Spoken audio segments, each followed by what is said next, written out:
He and his work have been featured in various known magazines to the trade, such as Kitchen and Bath Ideas, Interior Design, Metropolitan Home, and Architectural Digest. Mark, hi, good evening. Hi, how are you doing, Liz? Good, how are you? I'm great. Great. Thank you for having us this evening. You guys are welcome anytime. You know, we just like to talk to you about the interior design process, the interior design business. Can you tell me, why would someone want to hire someone like you? Well, I think what an interior designer brings to the project, first of all, is a wealth of experience, so it helps people avoid common problems that may arise, but also what they bring is inspiration. Oftentimes people have these great sort of disparate ideas floating around inside their heads, and I think the skill of an interior designer is to pull all of those ideas together into one sort of coherent whole and then sort of create an environment around that. Well, in your design process, how much participation does your client have with you?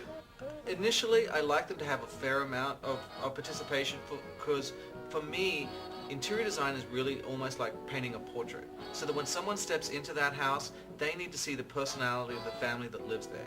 So it's really important for me, particularly if it's a first-time client, to really spend a lot of time learning about what their values are, what their preconceived idea about the way they want to live is, so that we can all work together to come up with the idea. And once we've got that concept, then I can go off on my own and work quite happily, and knowing that what I'm creating is really sort of pulling out the ideas that are already floating around inside their head. Now, how much free rein does your clients give you when you do a project?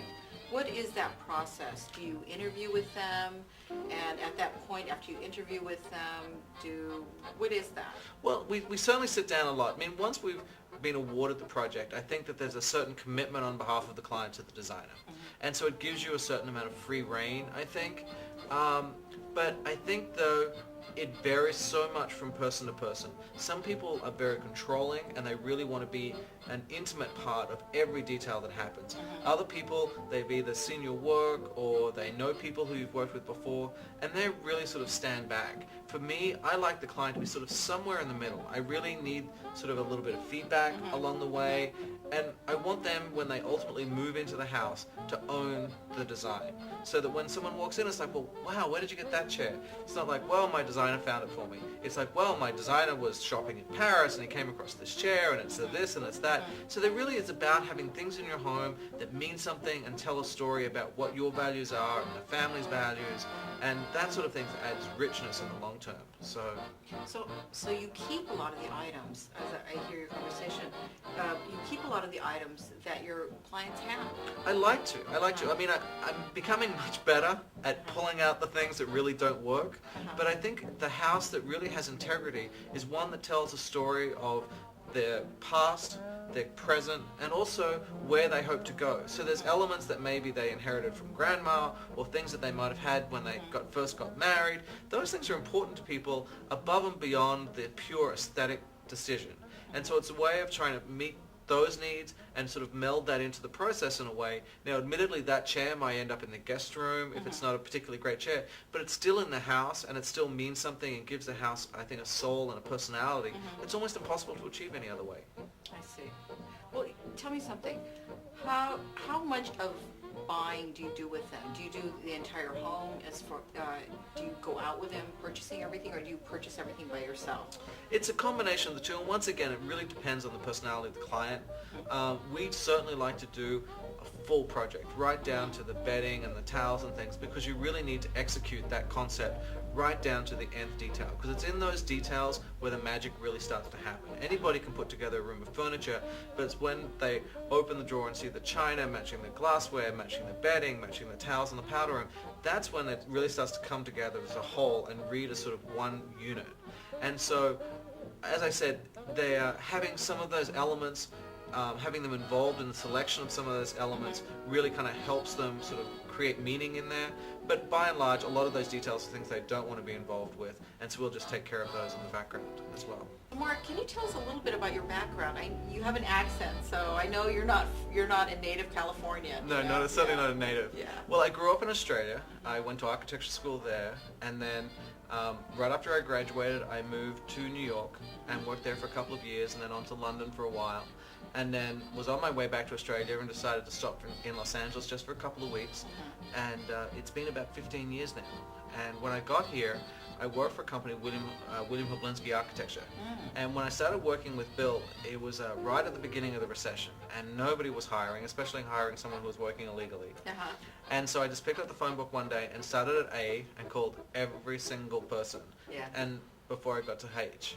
And there's a lot of people on There's that a list, lot. let me A tell to you. H is a lot. And he brought me in for lunch one day, and it was cool because when we started, he was working out of his apartment. It was just him. And so it was a true sort of mentoring relationship. And when I left, there were 16 people in the office. So it was a great opportunity to sort of see an office sort of grow and flourish, and to sort of work under someone who I regard, as, an incredibly talented person, but also just a great human being. And to sort of see someone like that succeed in business sort of really taught me that you could be talented, nice, and successful. And that's sort of something that really kind of set a tone for, I think, where my career is going. And I'll always be grateful for that. Amazing.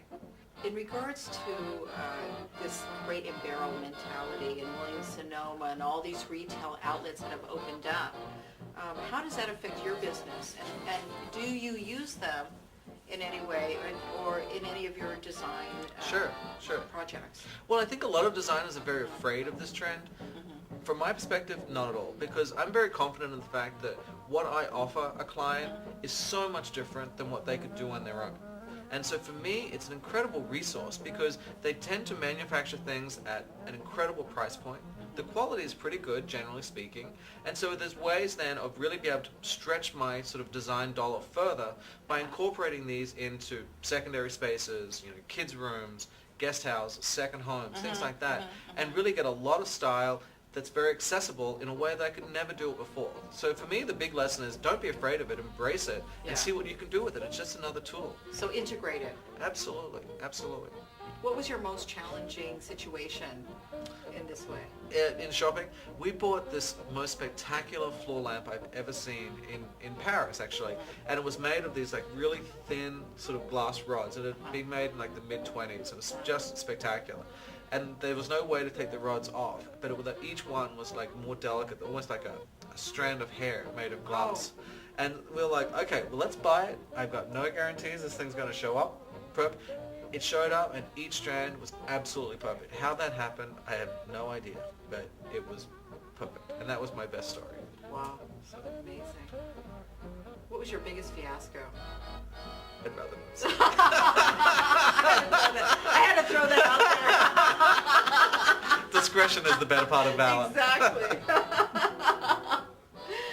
Finally, I want to ask you, what is your philosophy in your design behind all the work that you do? What is the one thing that if they had to say anything about you, Mark Cutler, Interior Designer, what do you think that would that be?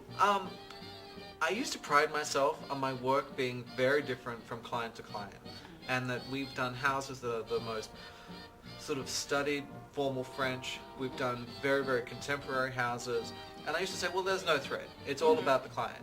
But I think now when I look at sort of a body of my work, that there is an underlying element of a relaxed sort of comfort that goes to it. There's a modernity to it in terms of I don't like fussiness. I don't like sort of stuff on top of stuff on top of stuff. It needs to be clean, simple, and easy to live in.